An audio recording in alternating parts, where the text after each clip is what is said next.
What's going on, everybody? Welcome to another episode of the Roundtable. I am your host, Brad Menendez. You will see that there are no other circles with me this evening, so we're going solo again. This is week 2 of me trying to do my best Sully impersonation. Hopefully I'm doing my man Sully proud, going solo. We got to remember to keep thinking about Colin. He was going to be here tonight, but he's still got a lot of stuff going on, and if you know him, make sure you reach out, see how he's doing. It's going to be a great night tonight, so we got a lot to talk about. I'm kind of giddy with excitement because tomorrow starts our 96er draft. If you were just with us, not even an hour ago, Rick was laying out the nominations and who goes first. I will send a shout out to the guys in Division 8. They were very nice about saying that I probably set that up a little bit because I am the first one to nominate in our draft, but luckily enough, when it comes to auctions, it doesn't matter, ultimately. But I'm excited. You know, these nights are great because you're doing your last-minute prep. You're getting your board ready. You're thinking about how you want to nominate guys. So this is a great time. Tomorrow will be an awesome day. We'll get these drafts going, and we'll get these auction going, and we'll see who falls where. We'll see how great Division 8 turns out to be because I believe that we've got some good owners, and it'll be a great league. I'm excited to get this thing going. So tonight we're going to talk AFC North guys, but first we got to do some housekeeping. We got a lot of stuff going on around the RotoHeat community. First, I want to welcome all the new guys that just joined the Facebook group here recently. I saw that we are now at 1,029 when it comes to Facebook subscribers. So shout out to you guys. So it's going to be a great community. It already is a great community. Make sure that if you haven't jumped on and got your first 1,000 shirt, I think Rick is getting close to making those things. Making that order, so make sure you get on there, get your first 1,000 shirt. I ordered mine because Rick loves the big fellas, so we got some big fella sizes. So if you're a gentleman that's of the larger persuasion, we got you covered. Don't forget to check out all the stuff that's going on, all the content that we're pushing out. We've got Sully's 2 Cents podcast. We got Kevin with the Blockheads, and he's been having a ton of great guests on, a ton of awesome folks on, giving some interesting perspectives on football and all things that. We got the Heat Seekers. So our fearless leader Rick has been on with Bridger and some other folks doing some great stuff there. So make sure you check that out. And I think I got to give a shout out to Rick. So he's really good about hooking me up with the stuff I need. So I think we finally got our streaming situation set. You should be able to see us on YouTube, on Facebook, on Twitch, basically anywhere you can think of, we are there. So make sure you keep it locked in. If you're not subscribing to those, I would highly encourage it because we are not like all those other smarty pants Dynasty communities. We're just a bunch of easygoing, real people that are just trying to help you enjoy your fantasy experience, whether it's football, baseball, basketball, hockey, NASCAR, poker, whatever it is that you want to play. We've got an area for you. Check out RotoHeat.com. Make sure you're keeping it locked in there. We're trying to put up content daily. The guys are pushing each other hard to make sure that we're giving you the most up-to-date, relevant content to help you out in all your sports. And join the Discord chat if you're not in there. Rick has been pumping that Discord link out all over Facebook, all over everywhere. So make sure you get on Discord. We got chats for everything. For those of you that are collectors of something, you'll notice Rick and I are talking Funko Pop right now. So Rick and I are pretty big into the pop stuff. Me a little longer than him. He just started here recently, but his collection is growing. We talk about everything on Discord. We talk about sports. We talk about life. We talk about movies.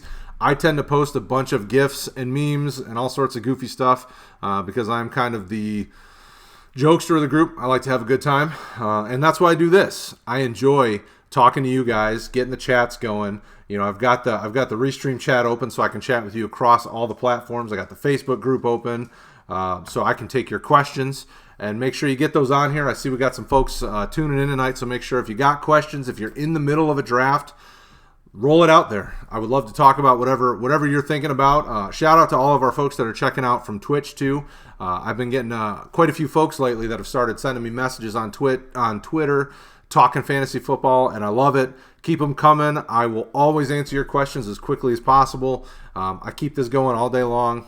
Don't tell my boss. At work, I'm always focusing on my job as well as fantasy community. I want to make sure that I'm here for you guys to give you the best advice I can give you to help you enjoy your fantasy life. Yeah, I know, right? Love it. Way to go, Anthony. I love it. yeah, we're here to have a good time. We're here to enjoy this. But, the guys here at RotoHeat, we are dedicated to giving you the best content possible and to have fun with it. I apologize if I get a little goofy from time to time. Last week, there's stuff going on in the background. The wife was mowing the yard. We were having a good time, joking around here on the live stream, and that's what I'm about. I'm about having a good time, but I'm about giving you great content. So tonight we're going to focus on the AFC North. But for any of our guys that are in the 96er, I want to talk a little bit. I'm going to put my strategy out there so that you guys know how I think and what I think about auction drafts, because I'm still newer at them. I've only done for a couple years now, but I know that talking to some of the folks in the community that have been messaging me a little bit, auction drafts you're not completely familiar with them.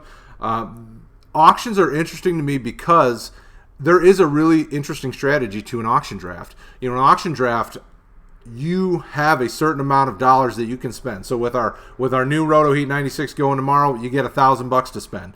The cool thing with that is you can win your league blowing all your money on a couple guys. We heard about folks in the chats talking about Rick, blowing his wad on DeAndre Hopkins and was it Jarvis? Beckham? Oh, OBJ, I think. It was OBJ and Hopkins. And his team still did really well. So last year I did the RotoHeat Superflex. It's just a 12-team. And that was one of my first auctions in the community with the guys in the community. And it was cool because I kind of took the sit back and wait approach. So I didn't bid a crazy amount of money in the first couple rounds. I kind of moved around, tried to make sure I got younger guys that had a lot of upside. One of the big signings I had gotten was Goff. This Superflex. So you want to make sure your quarterbacks are on lock, and you got some good ones. So I went after Goff. I went after Drew Brees on the cheap. I think I even went after Andy Dalton on the cheap later in the draft, but I wanted to make sure I had some quarterbacks, and the more the merrier in Superflex. I spent a bunch of money on younger talent, and it's showing now. So as we got later in the year last year, I wound up moving Drew Brees because I wasn't a contender. I thought my team was okay, but it was a little young. It still needs to mature a little bit. I'd gotten guys like Calvin Ridley, Rashad Penny. I got some young guys on my team. So what I did was I flipped some of my older guys. I noticed very quickly that my team wasn't a contender. As we got closer to the deadline, I flipped Breeze, and a few of my other older guys got first-round picks. So this year I wound up having multiple first-round picks. Next year I wound up having multiple first-round picks. Sometimes you have to kind of know where to pick your spot and go and pick your lane and go. Spending a lot of money on receivers, I think, is smart because it's always important to build with the receivers. I saw a lot of guys last year. The thing that surprised me was folks were blowing a ton of money on the running backs early, but the rest of their team was kind of meh. You want to make sure you have a good, solid roster, and for me, I can't justify spending, a third of my budget on a running back or a running back and a receiver. You got to have balance there. So going into these Superflex auctions, especially this 96er that we got going here, you have to think about how you want to build your team. So you've paid for the first 2 years of the league, which is amazing because that means we're going to have a nice, solid core moving forward. But what does that look like for you? Are you going to try to go big like Rick and try to win it the first year and spend a lot of money on a couple guys? A guy like DeAndre Hopkins is a safe bet, but in 3, 4, 5 years, is he still going to be the same safe bet he is now? That's a good question. So, things to think about as we move into the draft tomorrow. Don't be afraid, especially I've been telling the guys in the Division 8 chat we've got going, I'm easy going about it. I want everyone to be successful, but yeah. Oh, Anthony, you're the man. I dig it. Yeah. The funny thing though is you guys are in the community. You guys are smart. You guys know what you're doing. I watch the Facebook chats and the Discord chats. I'm not telling you guys stuff you don't already know. I'm just being open and honest about it. It's not like I'm the smartest guy in the room. I'm just the guy that wants everyone to be successful and to have a good time. Because if you're enjoying your fantasy experience, you're going to stick around. If you like what RotoHeat offers you, you're going to stick around. That's what it's all about. I want you to be comfortable. I want you to have a good time. Because I remember, so going back in history, I started doing Dynasty football in 2001. When I started doing in 2001, I was the young guy in the league. So we had a 16-team league, which we still have now. Shout out to the DDFL. We've been going strong since actually before 2001, but I joined in 2001. And there were a lot of jerks in that league. Like for a while, I was like, man, fantasy football ain't all that fun. Like these dudes are just like jerks. I understand smack talk. Like, I love to talk crap about people and the way they're doing things and have a good time with it, but like, these were jerks. So I want your fantasy experience to be a good time. So enough of that stuff. Tomorrow the draft starts at 2. I'm excited. It's going to be a great time. Let's get to what we were going to talk about tonight, because 10 minutes has already gone by and I haven't talked about the AFC North at all. I'm excited. Last week we started this series. We had a good conversation about the NFC North and guys that I like, I'm interested in. And this kind of covers the whole gamut. So I'm not necessarily going to touch much on the guys that you're going to need to get. Your big names, Juju, AJ Green, Joe Mixon. I mean, the big names in the AFC North, everybody knows that you probably want a share of them, at least this year. It's guys like AJ Green. I started flipping last year. AJ Green last year got me Kerryon Johnson and some in a team that I was kind of borderline playoff contender. So guys like AJ, Joe Mixon, Juju, those guys I'm not going to hit on a ton because you know about them. But guys I do want to talk about, and we're gonna shoot down the AFC North tonight. We're gonna talk offense. We're gonna talk defense. If you got questions, you got comments, make sure you post them. I am paying attention to all of our chats. All of our chats, whether it's Twitch, Facebook, any of that. So if you got questions, put them out there. I am paying attention, and I will answer them accordingly. Baltimore Ravens. So this is a team that is interesting. The chatter you're hearing around Baltimore is they're going to be really big in the run. They're going to run, whether it's Lamar Jackson, whether it's running backs. They're going to be a big running team. Well, I think you're going to see. You've seen some of what it was last year. I think with the way they built this roster, the speed that they got, the size that they got at the receiver positions with Hollywood Brown, with Miles Boykin, they've got big tight ends with Mark Andrews and Hayden Hurst. They may be a running team, but I bet you're going to see a lot of play action. You're going to see a lot of bootlegs. You're going to see guys getting out in space. Deep bombs may not be great because Lamar Jackson isn't the best hitting the deep bomb, but you saw the way Baltimore's constructing that team, both from the offense and the defensive side. Lamar Jackson's going to do a lot of play action, and I think that really opens up the field for Marquise Brown, as long as he bounces back from his injury. Willie Snead. I bought Willie Snead wherever I can if he's cheap, because that's kind of a cool, sneaky depth play. Sully. I'm just trying to be you, baby. I'm just trying to be the best Sully I can be. Willie Snead, I think, is going to have some decent value. He's a depth guy, wide receiver, kind of borderline wide receiver 3, wide receiver 4. You need those on your team. Marquise Brown, I think, is a nice long play, dynasty play. You might get value from him this year, but I don't see that being huge. He's not going to be a guy you're starting on the regular basis. Miles Boykin is another deep guy that I think you could go after. He's somebody you could hold for a little while, maybe even slide him on your taxi squad depending on how your league works. He's got some value. Sullivan, we're going to have to get you on here one time, and we'll do a little chit-chatter, because I don't know about that. I listen to Sully's 2 cents every week. I am a diehard 2-center. I think I might even be 4 or 6 cents, because it's some good stuff you got there, so don't stop. Miles Boykin, I think, is a nice deep stash. Big fella. He's got a big wingspan. We got to see what happens with him. Can he build rapport with Lamar Jackson? Because Lamar Jackson, I see a lot of Cam Newton when it comes to the fact that he's going to throw all over the place. Cam Newton's, the receivers have to be able to find where he's going with the ball, because he's not very pinpoint accurate like some of the other quarterbacks. Lamar Jackson's got a lot of that in his game. Not pinpoint accurate. The receivers got to track the ball. So Miles Boykin is an interesting stash.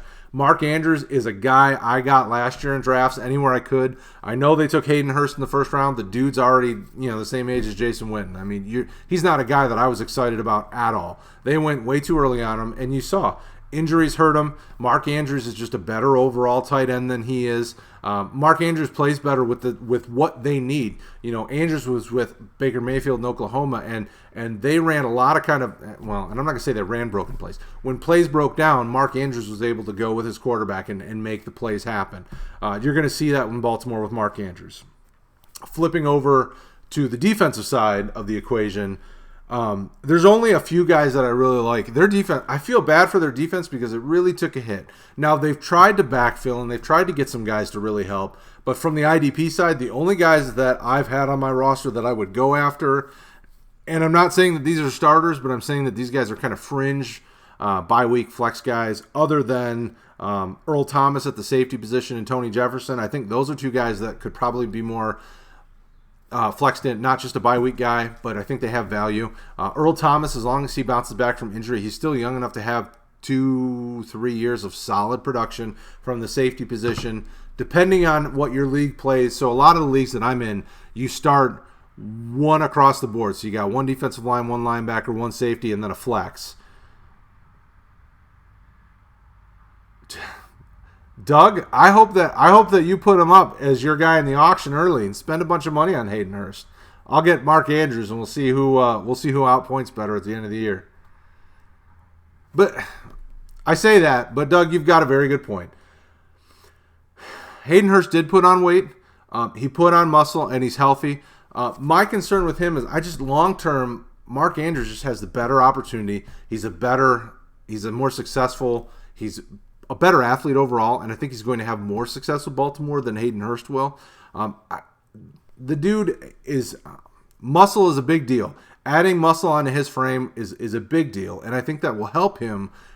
I just don't know how well his ability to stay healthy is. So, Doug, you have a great point. I'm glad you're in my division so that you'll take him and I won't, because Hayden Hurst is one of those guys that he is intriguing. He's got a nice skill set, and they took him in the first round, so he has to be at least somewhat intriguing to them. But Mark Andrews already proved it in year one that he's got some really good ability, and him and Lamar Jackson built a relationship, and you could see it on the field. I mean, there was a connection there that I don't know that they can get away from. I don't know that Hurst will be able to pick up and have that same opportunity that Andrews had. So that's my fear, is that Andrews will have a better long-term success because of the connection he's building with their quarterback.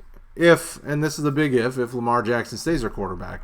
The nice thing about these rookie quarterbacks and these younger quarterbacks is, 4 or 5 year deals, you can get out from those pretty easy nowadays. So if they don't like them, you could see a Josh Rosen type situation in, year 3 or 4, depending on what happens with that team. So from the defensive side, I mentioned Earl Thomas and Tony Jefferson. Those are guys that I think will give you some value. Not as your starter. I would not be going after either of those as your number one safety. But, depending on how your league plays, they could be a flex option. So if you're starting one defense, linebackers, secondary, and then a flex, they could be a flex guy. From the linebacker position, and defensive end-wise and defensive line-wise, there's not a lot I'm excited about. Baltimore-wise, I would look elsewhere for my defensive line help. But linebackers, Matt Judon is a guy that I had in a couple leagues last year that I kind of bounced around. I dropped him a few times and picked him up because I like his skill set. He's really good off the edge, and I think he will continue to develop into a nice edge rusher. So Matt Judon. And then in the middle, I don't necessarily know if he's going to win a starting job quickly, but Kenny Young is a linebacker that I think has a lot of value long term. Old. Yeah. Hayden Hurst is old, and that's why I like Mark Andrews long term. Kenny Young is a linebacker that I think you could stash on your taxi squad, depending on he's not a rookie anymore, so it depends on how your taxi squad works. But he's a guy that I would keep an eye on. Add him to your MFL watch list if you do MFL watch lists. He was a 25-year-old rookie, Doug. So that's awfully late from the tight end position when you think tight ends tend to take 3 years to develop. So the dude's already 28 by the time he's really hitting his stride. Then you might get 2 to 3 years out of him, where a guy like Mark Andrews will give you, 2 to 3 years on top of that. I mean, that's where a lot of the knock's going to come in with Hayden Hurst, is that he's just not going to give you nearly as much long-term value as Hayden Hurst will. So that's where we're coming at, Doug. Feel free to bump him up and go big. Spend 20, 30 bucks on him in the draft tomorrow. I'll let you. You bid 20 bucks on him, you can have him. So in Baltimore, obviously Lamar Jackson is a super flex guy you want. I'm not going to talk a lot about him because everybody in the community knows how we feel about him. We've put out the memes about the "we don't do that here" memes related to Lamar Jackson and his inability to throw the ball to anybody. But I think if he can grow and develop that ability, we've seen stranger things happen. So Baltimore, I don't see a ton of fantasy relevance out of. At the running back position, the big conversation is going to be between Gus Edwards and Justice Hill. They're two different types of players. Mark Ingram is a guy that scares me when it comes to Gus Edwards' value, because then you've got two very similar guys going for those touches, where Justice Hill is probably the best pass catcher on that team. Mark Ingram's a decent pass catcher, don't get me wrong. But New Orleans did the same thing. They brought in a pass catcher to pair up with Mark Ingram. Some no-name guy. I don't know. Alvin Kamara or something. I don't know. No, just kidding. Kamara, I'm not saying Justice Hill is Kamara, but I'm saying that, Justice Hill and Gus Edwards, you really can't put on the same comparison level. They really are two different types of guys. So Justice Hill, I see moving up. Gus is 6% muscle. Dude, Doug, I'm digging these muscle percentages. Keep them coming. It's interesting. It's an interesting conversation. They're two different types of running backs, though, ultimately. So Edwards is, I put him in the same type of category as a Mark Ingram, although Mark Ingram is a stockier running back. They're both kind of your bus, going right down the middle of the field. They're going to get you in between tackles. Where Justice Hill they're going to bounce him outside. He's going to do some catching out of the backfield, things like that. I would expect him to be kind of the guy when Lamar's doing bootlegs and doing play action stuff. He's the running back that they're putting out in space to catch those balls and maybe make something happen. So that's what Hill intrigues me. I've been seeing him go higher in drafts here lately. I think the most recent draft I did, he went to 1-2 in a 14-team league, so he's about the 15-16 mark. So I think the rest of the fantasy community is moving up on him as well. All right, so Pittsburgh. Let's talk about Steelers. They've had a ton of turnover themselves. Obviously everybody knows the Antonio stuff. I'm not going to talk about Juju. Everybody knows to get Juju. I'm not going to talk about James Conner very much because most folks like James Conner. I like him. Definitely love the story, and I think he's got some value, but, the injuries are going to continue. It takes a lot out of you fighting something like that. So I would expect you want to make sure you handcuff him with Jalen Samuels, with Benny Snell, with somebody to make sure that you've got those opportunities if and when he gets hurt again. Depending on how well his offseason conditioning is and how well he's been doing to keep himself together, maybe last year was just an anomaly, and he's not going to miss any more time for his 2 to 3 year window where he's got really good value. I like to handcuff some of those bigger guys those bigger names that have some question marks. Tariq Cohen in most of the leagues, I've tried to get Mike Davis, David Montgomery. Probably I have now shares of David Montgomery because I'm not drafting him in the top 5. But a guy like James Conner, I'm trying to handcuff with Benny Snell, with Jalen Samuels, and we even saw a little Jalen Samuels last year. He's a guy that I have on a roster or two, and I may have even traded him recently because he's still a very intriguing name for people. I don't know what Rick's talking about. What am I crazy about? Montgomery. Oh, we had that conversation already. I'm going wide receiver. I'm going wide receiver in the top 5. Every draft I've been in lately, you see Miles Sanders, David Montgomery, and Josh Jacobs in your top 5. And I'm like, holy cow. I mean, all these receivers that are going to have a better long-term success rate, I'm not sure that, Montgomery and Sanders are going to have that kind of value in the situations they're in. They're not nearly as valuable as some of those wide receivers. So, y'all can take the running backs early. This year, you're more than welcome to them. Next year, I may go hot and heavy with running back, but not this year. All right, so in Pittsburgh, the interesting thing to me is in our 12-team RotoHeat Superflex, during our draft, there's a higher miss rate for the receivers. But if they hit, they have a longer window to be successful. So that being said, in our RotoHeat Superflex draft this year, I wound up being able to snag a James Washington share in a trade. I think it was from one of my second rounders, if I remember correctly. So I was excited. James Washington is a guy that I would like to get some shares of. I think I have just one share of him now. Obviously, Deontay Johnson, the rookie, has some value, especially in this receiving core. You don't know who the number 3 is really going to be. They have Dante Moncrief. They have a bunch of, as Colin puts it, future plumbers of the world behind that. So give me James Washington. Give me Deontay Johnson. Jalen Samuels, Benny Snell. I think all these guys have some value, but these are not necessarily guys that you're looking for starter weeks now, because a lot of these guys are still taking time to develop. Remember, our receivers, year 2, they tend to hit a little bit of a wall, and they're struggling in their development. 2 to 3 year window for those guys to really hit their stride. Same with the tight end. Running back, they could pick it up early, but James Conner's ahead of both of them, so they need injuries to really have that opportunity. So those are guys I'm stashing. I think I have one of them on the taxi squad in one league, and I don't think I have any Benny Snell shares, but it's a guy that if he's there, I would put on my taxi squad. From the defensive side, they have a lot of guys on defense that I'm interested in. Devin Bush is an IDP guy, an IDP rookie that I'm trying to take. He's my number 2 linebacker in this draft behind Devin White. He's going to make a ton of tackles. The dude's got an insane amount of athleticism, sideline to sideline. I know I'm a Michigan slappy, so go blue, but Devin Bush was really the leader of that defense. That guy has an insane motor. He plays hard every snap. So Devin Bush is a guy that you'll want. A sneaky linebacker that I'm interested to see how things pan out for him, because they're putting him in the middle, is Mark Barron.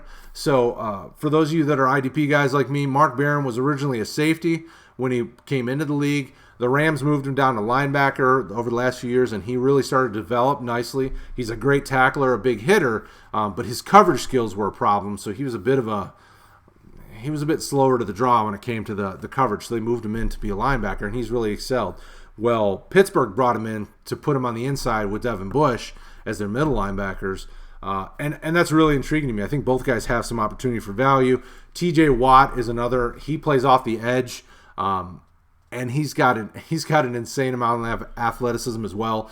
This could be the fastest, most athletic linebacking core in the NFL. I know that's kind of a hot take, but these guys are really, really fast.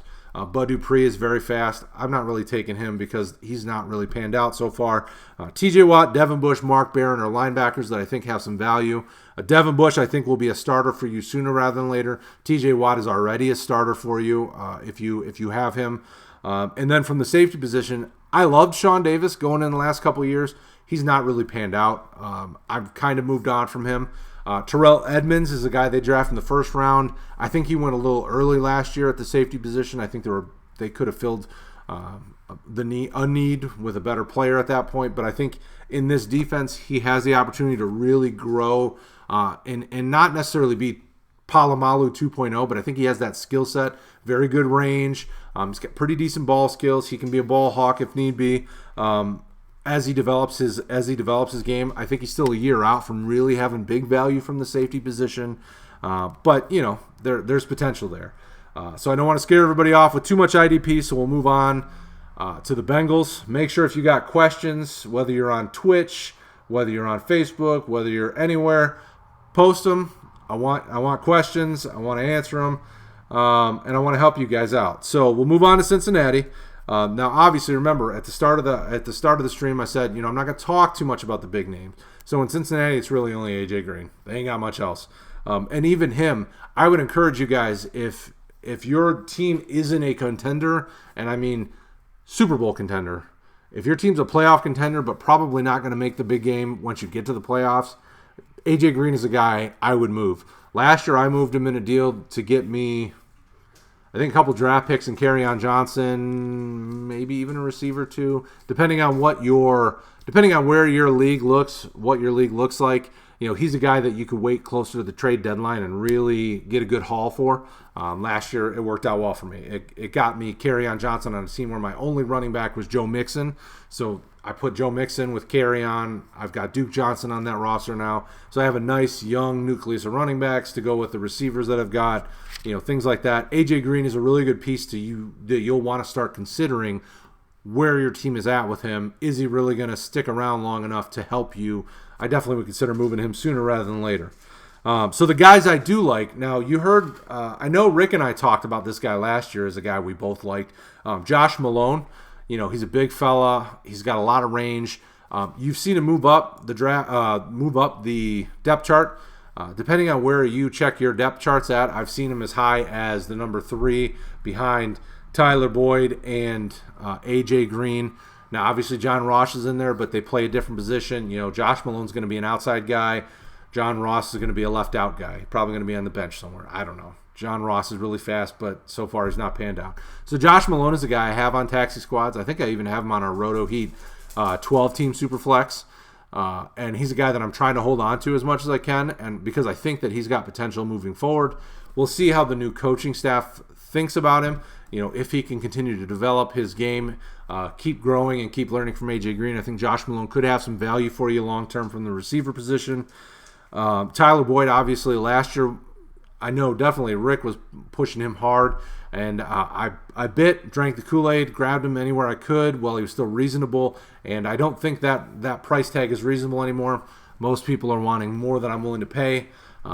First and young player, first and something else. If I have him, I'm holding him unless somebody's overpaying for him. If I don't have him, I'm probably not going to pay the price that people want for him. So Tyler Boyd, Josh Malone are the receivers. I know you guys are going to think I'm crazy.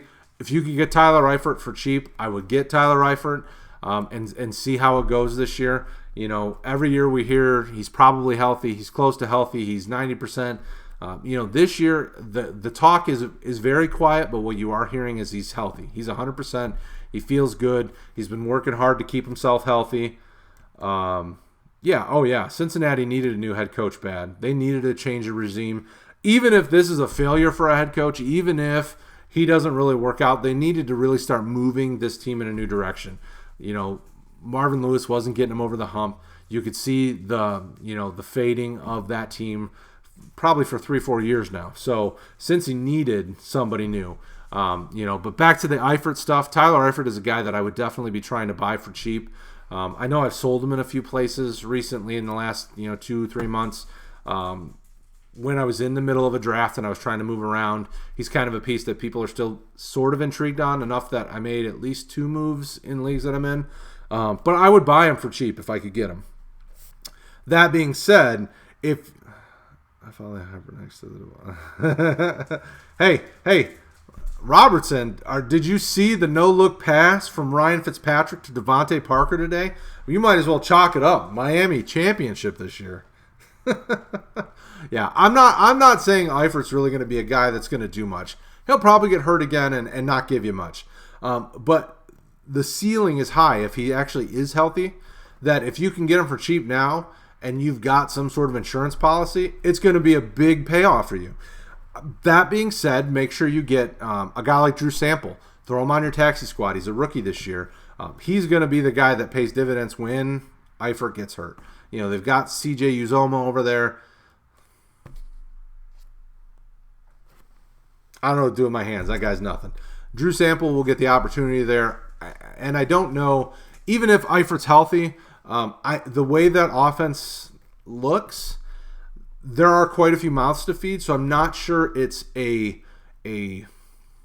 I'm not sure that any Cincinnati tight end will finish in the top 12 in tight ends just because of how much talent there is at the tight end position.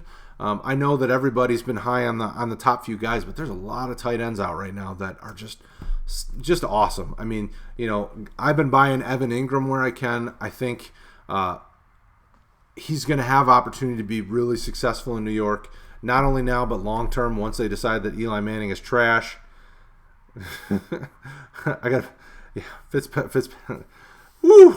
Fitzmagic is definitely not the next Mahomes. I think honestly, I think Fitzpatrick's as old as Mahomes' parents maybe, but definitely not the next Mahomes by any stretch. Everybody's going to try no-look passes because they want to be cool like Patrick Mahomes. I mean, you're going to see that at a lot of mini camps and a lot of OTAs and a lot of training camps. Quarterbacks are going to start trying to do the no-look pass because they want to be cool like Mahomes. That just doesn't work that way. I don't know that anyone's really going to do it like him. Because if you watch Mahomes, he does it so. I mean, it looks like he's not trying. I mean, it's just natural, and I'm amazed. I mean, I was not the hugest Mahomes fans. He made me a believer last year. He's solid. So that being said, Cincinnati is not a team. I think you're going to see a lot more transition, and I think a lot of the staples of Cincinnati are going to be gone in the next year or two, and you're going to really see that change over to become a different looking team. But guys like Mixon and Tyler Boyd are guys that I want to keep for the long term. And you're going to see that on the defensive side. There's not a lot of value for me there. You've got big names on the defensive side. You've got Carl Lawson. You've got Geno Atkins. You've got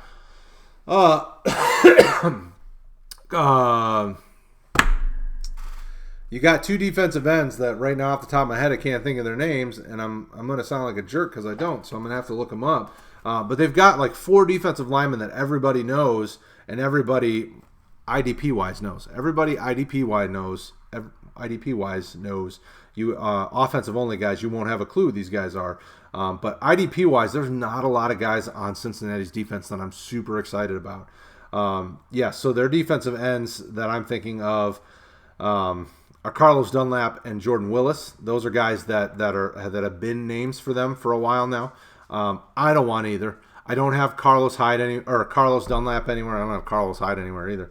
I don't have Carlos Dunlap anywhere. I don't have Jordan Willis anywhere. The defensive end on this team that I'm trying to get is Sam Hubbard. Kid is a second-year defensive end out of Ohio State. He's got a good motor. He's a hard worker. He's really versatile. Could play either side of the ends. And I think he could give them some nice long-term value. Carl Lawson is still young enough that he could develop. They took him higher. He was a nice draft pick for them, but I don't know if he's going to really turn into anything more than what he's kind of been, which is a spot guy, and he's not giving you enough sacks and tackles to really make him relevant from the end position. Geno Atkins is old. I mean, at this point in his career, he's not going to give you starting caliber numbers from the IDP position, and he's a tackle. If you've watched any of our IDP content, I always say defensive tackles are not guys I'm touching unless it's the top guys, maybe the top 1 or 2. There's just not a lot of value at the defensive tackle position when there's so many good defensive ends out there. When it comes to linebackers, Preston Brown and Jermaine Pratt are really the only two that I'm interested in. Jermaine Pratt mostly because he was drafted by this regime. So they drafted him at a decent spot, and I think there could be value long-term there. He's got to develop still. Not the best tackler, when he's going for the guys. He does not secure the tackle as well as I'd like to see out of linebackers. Look at Devin White, look at Devin Bush. Those are nice prototype linebackers that came out. Pratt fell. He was a later, I think he was a 3rd-round pick, if I remember correctly. So there's some value there. But I'm just not as big on the other linebackers they've got. They got Nickerson. They've got Jordan Evans and Nick Vigil are the outside linebackers. They really haven't developed all that well. Evans has some sneaky upside because I think that he'll have a really good opportunity with his athleticism to see the field a lot. But give me Preston Brown for sure, and Jermaine Pratt is kind of long-term guy. And then from the safety position, they have a couple of nice safeties in Jesse Bates and Sean Williams. Both are highly touted, and if you haven't, if you're in an IDP league now, they're already on rosters at this point unless you're doing a startup. When it comes to their position amongst the top safeties, those guys fall into the safety 2 range. I think Sean Williams, as long as he doesn't get in trouble because he likes to get suspended for making bad decisions on the field, he's done that some here recently, and that's kind of hurt his IDP value. He's not been able to start all the time. So he's a guy that could be a safety 1, give you starter caliber numbers every week.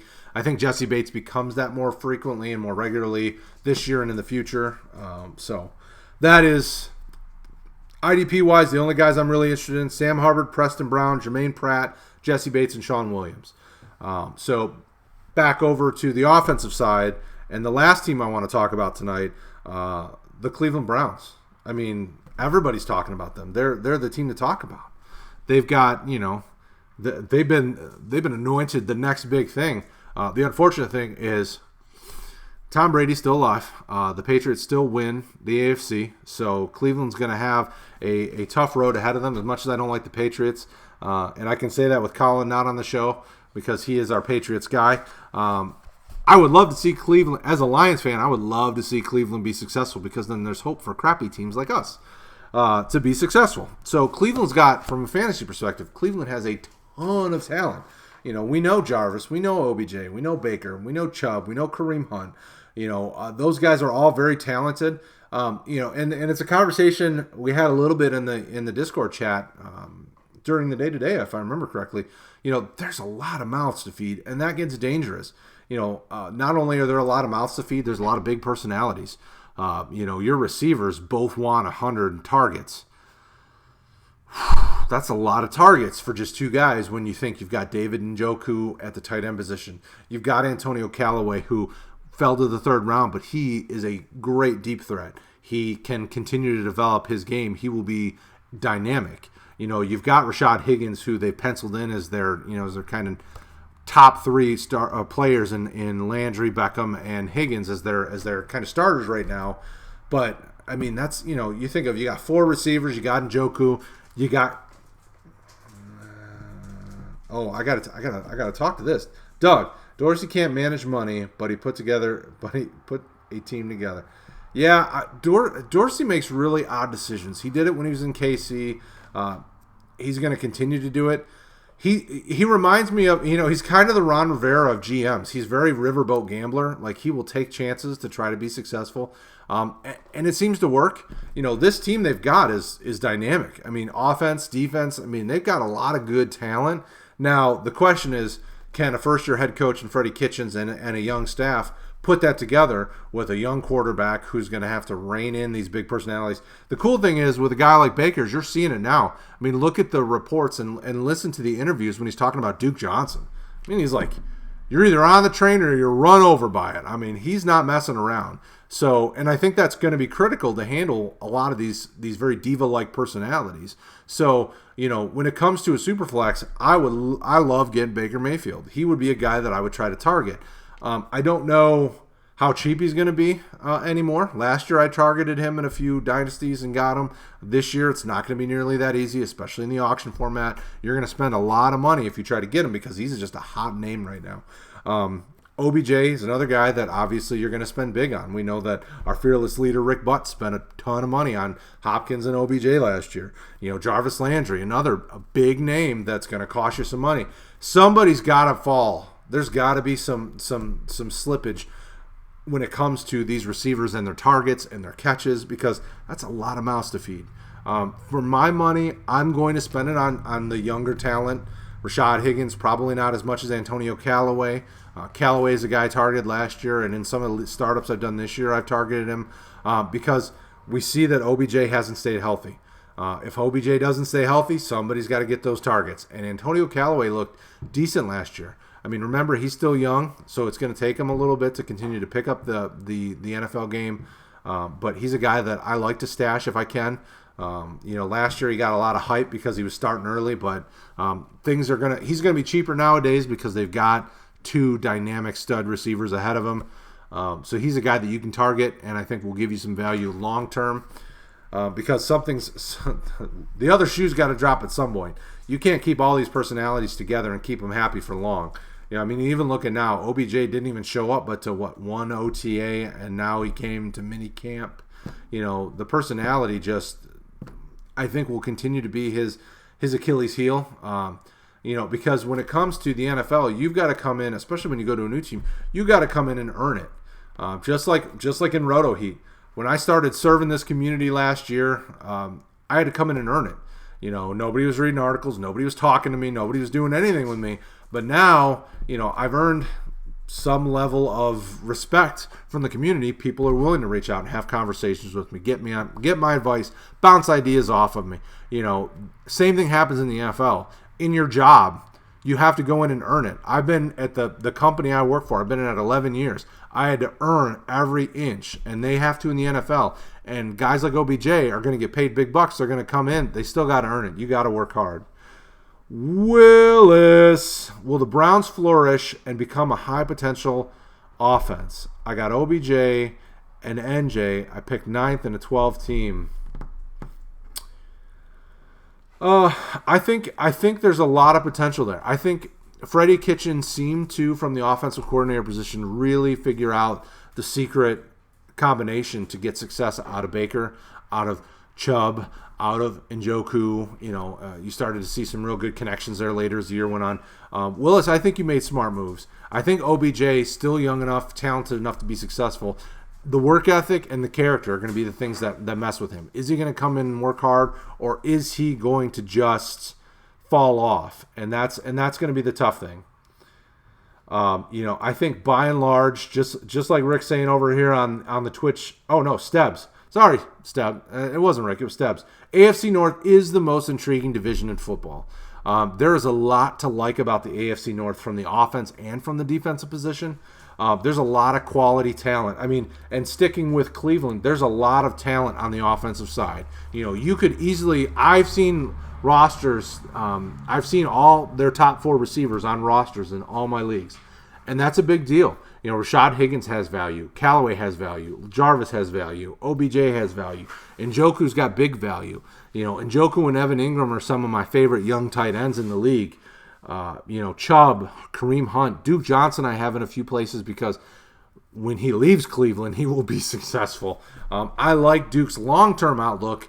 And I think in the first 8 weeks this year, you're going to see Duke Johnson really play well. I know I've been getting a lot of low ball offers for Duke Johnson in the leagues I have him. I would not sell low. Right now, if you look at a lot of the calculators out there, he's kind of like a late second. I'm not taking a late second. I'm holding because I like his value. I like his ability. I like his ability to catch the ball. That's huge nowadays. And he's very dynamic when he's got the ball. So Duke Johnson's a guy I'm holding on to unless somebody's really going to pay me what I value him at. And that's more like a late first. If you're going to give me a late first somewhere in the, 9 to 12 range, I'd be probably going to do that at that point. Robertson, how do you see the Chubb versus Hunt thing playing out this season and future?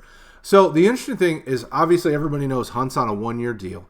It's a 1-year prove-it deal. It's can he stay out of trouble? Can he get all this stuff behind him?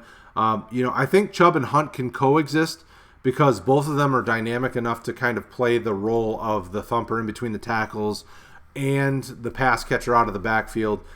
Plus you got to remember Chubb has an injury history. So having Hunt and Chubb on the same team, we see it so much in the NFL nowadays where the top 2 running backs have value. And I think you're going to see that with Cleveland. If Hunt comes back in those last 8 weeks are really good weeks, and he's very successful for them. And by successful for them, I don't mean fantasy relevant. I mean he comes in, he does the job, he works hard, he plays his role in that offense. He'll get a long-term deal either with them or with somebody else. And I think you have to buy Chubb and you have to buy Hunt.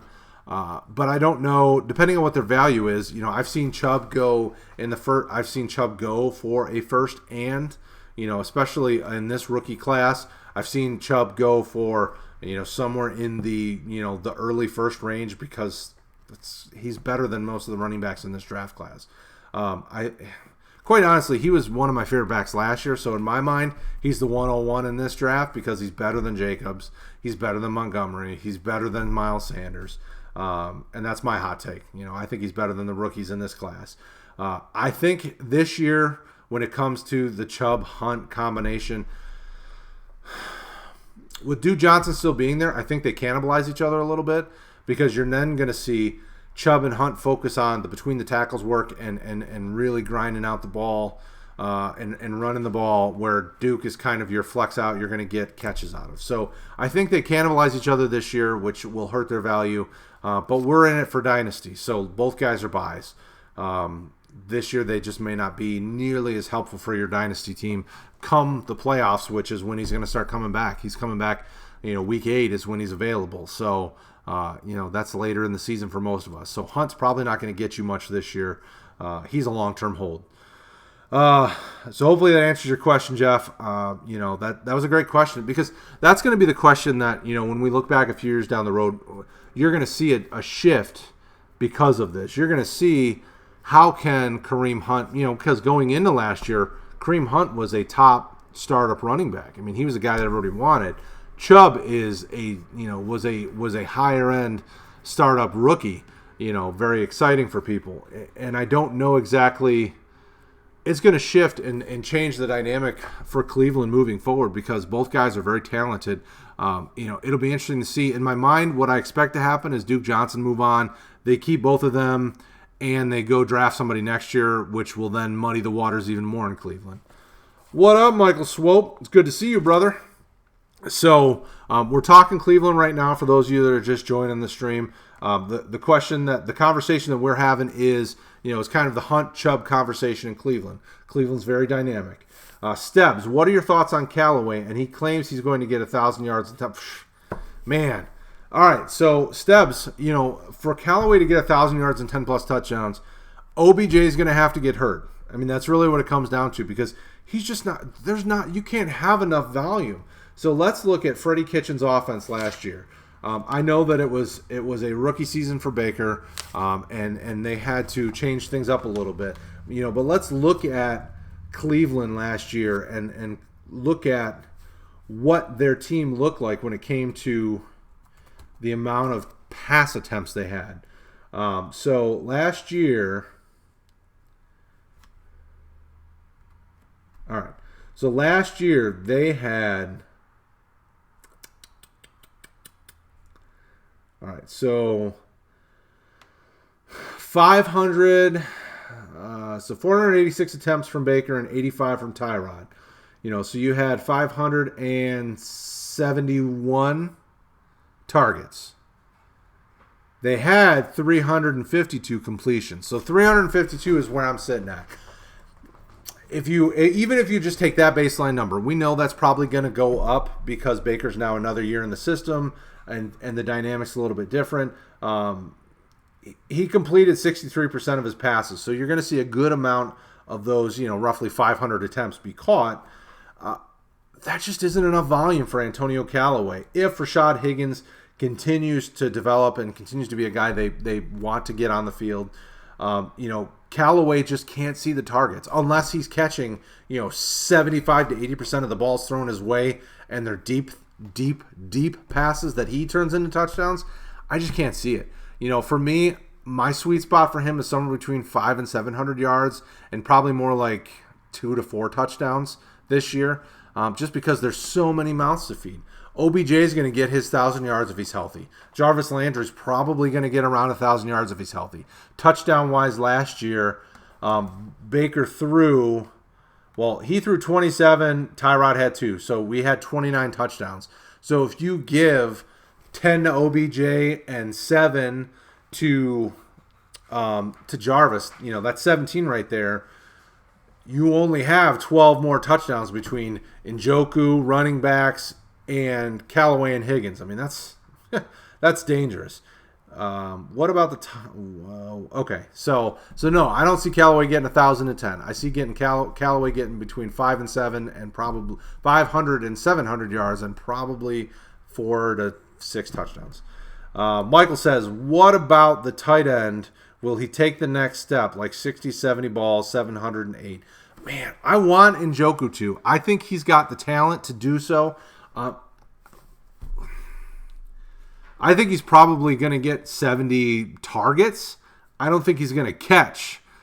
He's probably more in the 50 to 60 range when it comes to actual catches. He's got the ability to make things happen. So he could get 500 to 700 yards. I would expect him probably still to sit around 4 to 5 touchdowns, though, unless the one big dynamic, the one big thing that could change that is him and Baker. You could tell them develop that relationship and connection. Like I mentioned earlier in the show, they developed a relationship, and you could see him become a red zone threat. So those touchdowns really could get to 8 if they're moving the ball well and they get to those red zone opportunities. The only downfall is Njoku just doesn't have nearly as sure hands as OBJ and Jarvis, and those guys are just dangerous everywhere on the field. So give me something like 60 catches, give me something like 500 to 600 yards and probably 4 to 5 touchdowns. Real similar to an Antonio Callaway. I know for your tight end position, that's probably not going to get you weekly starter availability out of him. I think he's probably still I think he's probably still another year from being really a tight end one. Probably the same with Ingram. As much as I love Ingram, New York is a dumpster fire right now. I mean, things are just wild. The cool thing about New York is that they're just really quiet. Nobody's paying attention, so maybe that'll be good for them.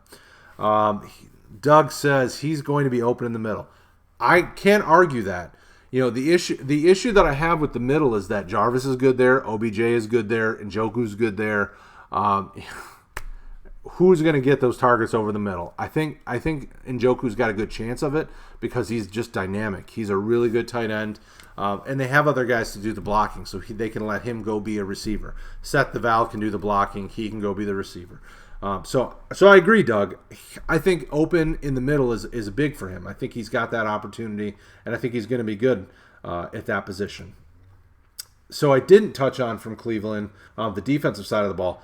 I love Cleveland's defense. Even if they traded Emmanuel Ogbah to Kansas City, who is a guy I liked, and I think he's going to be good in Kansas City now. I think he'll develop. They've got Myles Garrett, who's number 1 overall pick, Joe Scobert, Mac Wilson, who's a rookie this year, who's a nice stash. Christian Kirksey is a nice linebacker, and Demarius Randall is a safety that came over from Green Bay last year who developed, will continue to develop, is a guy that I like. So if you've got opportunity, grab Myles Garrett, grab Joe Scobert. Those are both probably starters right now. Christian Kirksey's probably a fringe starter for you.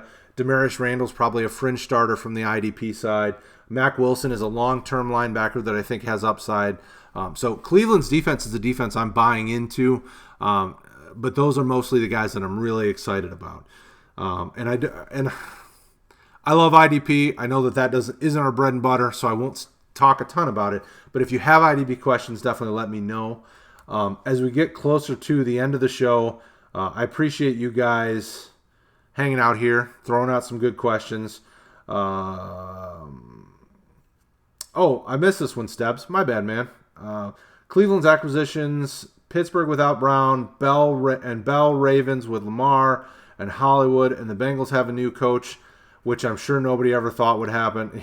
Yeah, dude, I can't believe that Marvin Lewis didn't get let go sooner. As much as he's a very consistent coach, he's very Jim Caldwell-like, and you know me, I'm a Lions guy. Not good for the team. Fringe playoff contender does not win championships. Fringe playoff contender gets bounced in the first round, like Detroit and Cincinnati always did. The AFC North is just the division you want to watch. I mean, and it's because they have a lot of storylines that are very intriguing. I think this time next year, you're going to see that dynamic shift to something like the NFC West. If the Cardinals can take a step, this rookie coach, can he come into the NFL and bring a system that didn't really pan out well in college? Can he bring a dynamic to the NFL and make things interesting? Can Seattle take steps without the Legion of Boom? Can Seattle take steps without Doug Baldwin? Can they become something different? The Rams, can they take the next step and become a true champion? You haven't even mentioned the 49ers at that point. Can Jimmy G take them to the next level? I think the NFC West is really close second when it comes to the excitement around and the intrigue around the teams. But the AFC North is the team to watch, is the division to watch right now. I liken the AFC North to Division 8 in the Superflex, which just so happens to be my division, which is going to be the champions of the 96 team Superflex. So, it's a lot to talk about. There's a lot of intrigue there in our division as well as the AFC North. So, as we get ready to wrap up, we're getting close to 10 o'clock. I appreciate you guys, all you guys hanging out and keeping this thing lively and having some good conversation. I'll throw it out there one more time. Are there any other questions? Is there anybody that has any questions? And it doesn't have to be NFC North related. If you're in the middle of a draft, you have questions about guys, I'm more than willing to answer any questions you got. If not, we'll call it, and I will give you the sales pitch to close out. All right, so I didn't miss anyone over on Twitch. Dude, I got to represent. You Twitch guys are showing up, and I'm loving it. I'm loving that we're getting the chat going here on Twitch. Keep it up. Tell everybody. Share this stuff out on Twitch, on Twitter, anywhere you got it. We want to get this Twitch RotoHeat channel blowing up. All right, so Robertson, not to fact correct you, but you made a mistake. Whoa, Robertson. Division 7 may be intriguing. Division 8 is the division to watch. I'm excited to see. I'm excited to see how Division 7 goes. And I love that we drafted our divisions. But there's some really cool team makeup in these different divisions. I love Division 8 because I've got some guys in here that I've chatted with in my time in RotoHeat, and I've got guys that I haven't that I think post really good stuff on Facebook. So, like Doug Lefevers, he's in my division. I'm pumped. Like, we've not been in a league together before. I'm interested to see. Our group me chat has been blowing up and having good conversations. So, I'm going to wrap it up. I appreciate you guys hanging out, having a good time with me tonight. Again, next week we'll get somebody on. Maybe we can get Sully on. I saw him saying that he would love to jump on. Colin, we got a lot of guys that are doing the roundtable with me. Just so happened we had a perfect storm tonight, and just like last week, and I fly solo. I'm okay with that. I'm a peacock. You gotta let me fly. So to close out the show, I thank you guys again. You guys are the best community out there. I've been in a lot of fantasy football stuff for many, many, many, many years, and you guys are the best. You guys respect each other, have good conversation, know how to bust each other's chops in a way that's very encouraging. Don't forget to hit me up on Twitter, find me in Discord, on the Facebook. Feel free to add me as a friend on Facebook and chat with me there. I don't care. Whatever I can do to help you be successful at fantasy football and successful in all your endeavors when it comes to your fantasy sports. I like to chat. I like to keep it lively and have a good time. So continue to keep it here locked in Thursday nights. I will be here every week breaking down stuff. The next few weeks we're going to be talking divisions just like this. We're going to be talking about the different divisions that aren't and the guys that I like and that I'm interested in. So feel free to stick around the next few weeks. Tell everybody, get this chat blowing up. We'll have a good time. Don't forget to keep it locked into RotoHeat.com. Check out Discord. Check out Facebook. Check out Twitter. Check out all of our different social media platforms. We're on Instagram. There's a lot of good stuff going on, and we want you guys to be a part of it because you guys are the best community in the world. I really do appreciate everything you guys do, and you guys are the best. I'm excited. Get ready for tomorrow. That draft is going to be awesome. It's going to be off the hook. We're going to have a great time with it. And you guys have a good night, and we'll see you next week.